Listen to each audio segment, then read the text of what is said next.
Ini juga masih banyak yang pasrah juga dengan situasi seperti ini.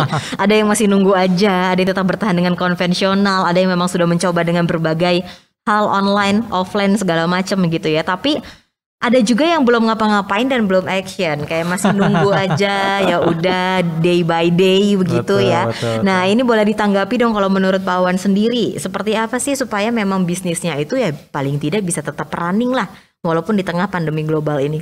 Iya, memang nggak semuanya diem lah ya, ada juga yang terus bergerak gitu kan. Tapi yang menarik adalah sebetulnya gini, mungkin Sis Mary pernah denger ya atau pernah baca ya, ada satu cerita tentang sebuah desa yang mengalami kemarau panjang nih, nggak hujan-hujan gitu kan. Jadi udah panjang banget nih, udah waduh kritis banget gitu kan. Kemudian di desa tersebut sepakat nih untuk berdoa bareng-bareng. Jadi sore doa bareng-bareng di lapangan sepak bola gitu kan. 1 jam udah doa, mohon supaya cepet-cepet hujan gitu kan. Nah, singkatnya selesai doa, mereka pada pulang. Paling makan malam terus tidur. Hampir semuanya. Tapi ada satu rumah yang begitu pulang dia sibuk ngeluarin ember, jolang, segala macem lah gitu. Nah, rumah yang lain itu pada nanya-nanya, heran kan, ngapain lu keluarin ember, jolang, segala macem di sekeliling rumah gitu. Nah, yang ditanya malah bingung. Loh, kamu kan barusan berdoa supaya turun hujan. Lah kalau nanti malam hujan gimana? Kamu nggak siapin wadahnya. Wow. Ya kan? Itu kita udah sering banyak lah. Nah, demikian juga kita nih.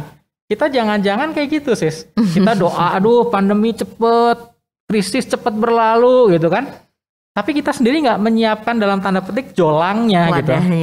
Gimana kalau misalnya nanti malam nih diumumin gitu kan sama Pak Presiden, besok udah nggak ada COVID-COVID-an ya, kita udah bebas, COVID-nya udah check out gitu kan. Tapi belum ready ya, nah, kita belum ya siap-siap apa-apa gitu kan.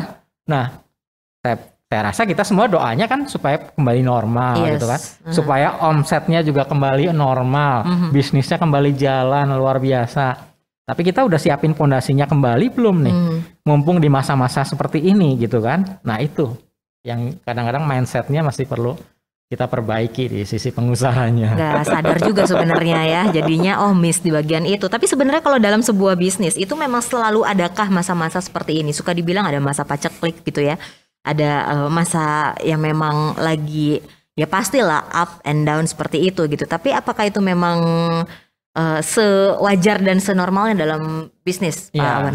Jadi di masa yang paceklik itu biasanya kita punya strategi gitu kan. Gimana caranya kita bisa bertahan di masa tersebut. Jadi saya menyebutnya mah ada 3 fase gitu ya. Pertama itu masa bertahan, kemudian B yang kedua masa berekspansi, kemudian B yang ketiga masa bertransformasi. Ini perlu strategi yang berbeda tentunya. Nah, jadi ada 3B yang sebenarnya itu sudah kayak tahapan-tahapan ya. Itu jadi kayak level-levelnya nih. Gimana bertahan dulu dong bisnisnya supaya nanti akhirnya bisa bertransformasi. Mungkin ini jadi menarik, bisa dibahas satu persatu begitu ya secara generalnya dalam kaitannya dengan bisnis. Dari mulai yang bertahan dulu berarti Pak Awan. Ya, bertahan ini ya misalnya nih ya contoh di masa yang sekarang ya. Bertahan ini sebetulnya kita lihat waktu awal-awal pandemi ya, kita tentunya masih ingat pas lagi pandemi, rasa-rasanya, ini mohon maaf ya nyebutin merek ya, rasa-rasanya ini Pizza Hut yang pertama kali jualan di pinggir jalan gitu ya, sebagai perusahaan yang skalanya internasional ya, dia langsung ambil, ini restoran saya tutup nih, gitu kan, hanya buat take away gitu kan, tapi pasti kurang, udah aja siapin parkir mobil, parkir motor, terus paket celemek seperti itu ya, Pizza Hut, dia jualan yang 100.000 3 gitu kan, nah dia langsung bertahan dengan cara seperti itu. Jadi bertahan ini yang paling penting adalah apa yang kita miliki nih, gitu ya. Kalau misalnya kayak misalnya hotel nih, wah hotel nggak bisa ngapa-ngapain, gitu kan. Bagaimana caranya dia bertahan? Ada kita dengar juga ada hotel yang untuk isolasi mandiri, gitu kan. Tapi selain itu mungkin apa yang dimiliki oleh hotel tersebut, misalnya hotel kan punya yang namanya kitchen dong, buat masak-masak tamu-tamu ya, sarapan pagi, siang, malam gitu kan. Nah, kenapa nggak dibuka semacam kitchen online aja? Jadi si kokinya tetap masak, tapi bukan melayani tamu hotel, karena kan tamunya nggak ada. Tapi untuk masyarakat atau dijual lah online gitu kan. Nah, itu bisa jadi bertahan. Kemudian yang lain hotel punya apa? Punya laundry misalnya. biasanya laundrynya buat orang yang nginep kan. Iya. Nah karena nggak ada yang nginep, kenapa nggak kita buka aja gede-gede, terima laundry, Iya, kan gitu ya. Buat masyarakat yang katakanlah males nyuci dan seterusnya, wah ini nih laundry kelas hotel coba. Benar. Jadi bertahan adalah apa yang kita miliki, itu kita maksimalkan. Kira-kira seperti itu. Jadi memang bertahan dengan ya apa yang waktu itu memang tersedia dan memang ada seperti itu ya. Betul. Nah itu tadi salah satu bisnis yang memang iya ya, dari kemarin-kemarin kan ada yang langsung bikin paket-paket, bahkan ada hotel yang bikin jadi kosan gitu kan. Jadi hotel yang biasanya per hari jadi boleh per bulan ngekos di hotel gitu kan. Jadi satu experience lagi sebenarnya untuk orang-orang.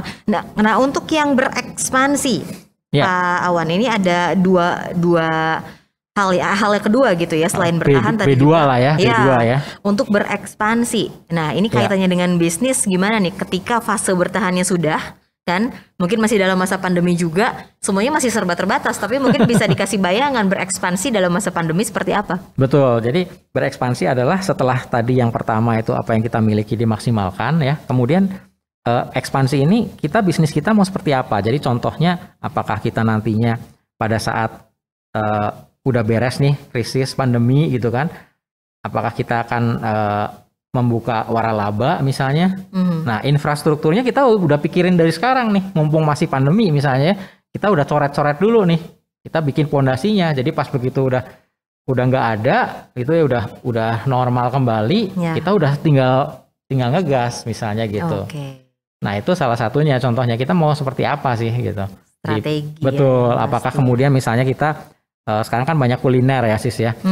Kuliner jual makanan dong, katakanlah jual ayam goreng gitu kan. Nah apakah kemudian kita salah satunya adalah kita bukan hanya jual ayam goreng, tapi kita jual bumbunya gitu ya. Jadi kalau yang pengen masak di rumah sok aja masak, tinggal beli ayam deh di pasar nih, bumbunya udah pasti deh kalau bumbunya dari kita enak gitu. Misalnya seperti itu bisa berekspansi, bisa seperti itu. Jadi sekarang kan banyak ya orang yang jual bumbu gitu. Iya betul, frozen food gitu ya. Kayak pokoknya banyak lah yang biasanya kita bisa makan hanya di restoran, tapi ini akhirnya bisa kita makannya itu bisa di rumah juga, diolah dan bisa makannya tetap dengan kondisi yang aman gitu kan. Jadinya tanpa harus keluar rumah. Nah yang poin terakhir kita adalah bertransformasi. Setelah melewati fase bertahan, ada berekspansi, kemudian bertransformasi. Nah ini seperti apa nih kinerja Prima bisa kasih solusinya untuk bertransformasi? Ya, kuncinya kalau transformasi kan berarti out of the box nih. Berarti benar-benar lompatan jauh gitu kan. Contohnya aja lah, katakanlah kita tuh jualan kue gitu ya. Jualan kue, kemudian sudah mulai banyak yang beli gitu kan. Kemudian kita caranya untuk menambah pembeli, kuenya ditambahin gitu kan. Iya. Jenisnya tadinya ada kue apa, kue rainbow segala macam gitu. Nah itu udah oke. Tapi bertransformasi apalagi yang bisa kita lakukan. Nah ada juga yang sudah melakukan ya dan cukup lama di Bandung ini. Jadi misalnya, oke deh kita sekarang buka kursus untuk bikin kue. Jadi ya kalau kita lihat di cukup banyak tempat di Bandung ya, jualan kue terus bikin kursus, tapi toko kuenya tuh masih laris-laris aja tuh gitu ya, nggak terus jadi sepi karena banyak yang buka bisnis kue. Banyak bisnis kue dan mungkin sekarang nggak usah beli kue deh, aku udah bikin bisa sendiri. Bikin sendiri. Tapi enggak tuh, tetap ramai aja gitu. Jadi artinya kan oke-oke aja. Dan bahkan karena kita boleh dibilang buka kursus kue, kita bisa jual ya kayak tepungnya gitu lah ya, pokoknya segala macam bumbu-bumbunya, atau bisa juga jual nampannya, kemudian kompornya dan seterusnya lah gitu kan, bisa jual juga tuh malah. Jadi bisa meningkatkan, betul. Nah transformasi bisa seperti itu. Oke ya, jadi ini adalah satu hal yang luar biasa tentunya untuk kita semua, dan saya mungkin mau informasikan kembali untuk nomor yang bisa Anda hubungi ya untuk bisa berkonsultasi di 0851 0522 6999. Sekali lagi di 0851 0522 6999. Nah ini juga ada satu hal yang kinerja Prima bisa bantu dalam urusan ini begitu. Ada beberapa hal yang memang untuk suka ada namanya business plan seperti itu ya, untuk kita bisa mereview sebuah bisnis. Mungkin secara general seperti apa nih Pak Awan? Ya biasanya bisnis itu kita mesti ngelihat nih, bisnis yang kita bangun itu boleh dibilang memenuhi kebutuhan apa atau problem di masyarakat apa gitu ya. Ya contoh gampangnya yang sering kita lihat ya, misalnya Mas Menteri itu, Mas Nadiem, dia ngelihat tukang ojek misalnya kan, wah ini pada nongkrong nih, tapi padahal pengen punya duit. Di satu sisi ada katakanlah pelanggan yang lagi butuh, tapi dia juga bingung mau kemana. Nah akhirnya karena ada kebutuhan dari dua ini, dia bisa satuin nih. Jadi intinya bisnis kita itu solve problem apa sih? Semakin besar bisa solve problem, bisnisnya bisa semakin gede. Oke. Gitu kan? Kalau semakin kecil ya kecil juga gitu. Kira-kira seperti itu. Oke, Pak Awan, ini terima kasih banyak ya untuk kedua sesi. Kita sudah banyak belajar tentang kinerja karyawan yang itu ternyata berpengaruh loh untuk bisa meningkatkan perusahaan, dan yang pastinya juga tadi tentang bisnis, bagaimana kita memang harus bertahan, berekspansi, bertransformasi, dan itu menjadi satu paket ya, satu paket utuh yang memang harus tiga-tiganya ada untuk kemajuan perusahaan. Dan di akhir, jadi silahkan untuk bisa call ataupun WhatsApp di 0851 0522 6999 ya, sekali lagi di 0851 0522 6999. Pak Awan, terima kasih banyak. Salam untuk teman-teman dan tim semuanya ya. Nanti kita akan ngobrol-ngobrol lagi tentunya dengan topik-topik lain yang akan memajukan perusahaan dan bisnis teman-teman semuanya. Terima kasih banyak, sehat selalu Pak Awan, salam untuk keluarga. Kinerja Prima langsung dihandle oleh Awan Santosa yang sudah lebih dari 20 tahun berpengalaman mengelola karyawan dan sudah menulis 6 buku urusan karyawan. Salah satunya berjudul 9 Jalan Meningkatkan Kinerja Karyawan. Mantap dah!